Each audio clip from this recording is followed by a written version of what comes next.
Castles and Crusades is a fantastic game. I play it every Thursday night. I've played the thing for about 12, 13, 14 years, something like that. A lot of you guys have played it as well.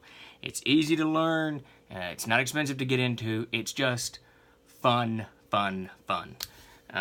But it's got a couple of small organizational issues that have developed over the years.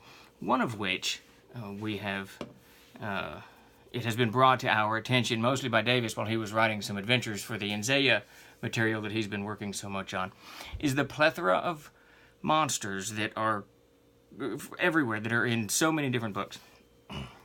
We've got the Monsters and Treasures, we've got the Monsters of Air, Tomb of Horrors coming, our Tomb of the Unclean come out, we've got Monsters and Amazing Adventures, we've got classic monsters, we've got the mythology monsters, we've just got monsters everywhere. So, though we can't bring them all into one tomb, what we're going to do now is clean up some of this organizational stuff, and we're going to bring everything into the Monsters and Treasures book. The fourth printing of the M&T is almost sold out. I think we've got maybe 100 left over. Maybe, I doubt we've even got that.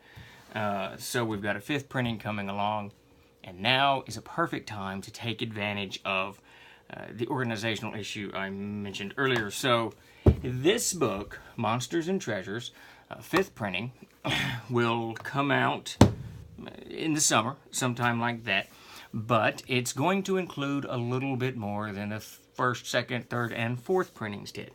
We are going to take all of the monsters from Classic Monsters, all of the monsters from the Codex Celtarum, all of the monsters from Codex Nordica, all of the monsters from Codex Germania, all of the monsters from Codex Slavorum, all of the monsters from Codex Classicum, Mystical Companions, and Amazing Adventures, Manual of Monsters.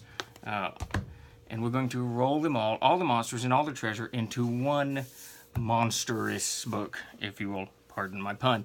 It should be about 380 odd pages, something like that. It's going to be pretty tight.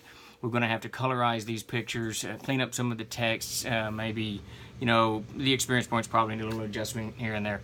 But overall, we're going to take, what did I got? My count here is 9 books essentially, and put all of the monsters into one so that you've got one quick, easy reference book to use at the table as opposed to 9. Now, that doesn't mean we're going to get rid of any of these titles. All of these stand on their own if you're using them as a player in the case of the Mystical Companions, or you're using setting material in the case of, say, Codex Classicum.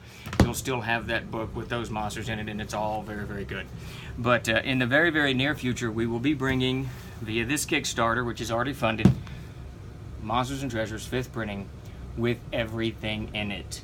Well, most everything. We're not going to include the M&T of A, nor will we include the Tomb of the Unclean.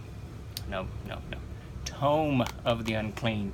I do that every time. I promise I'm going to write an adventure called Tomb of the Unclean, just to kind of justify the multiple number of times I have said Tomb of the Unclean. But at any rate, those books will stay on their own.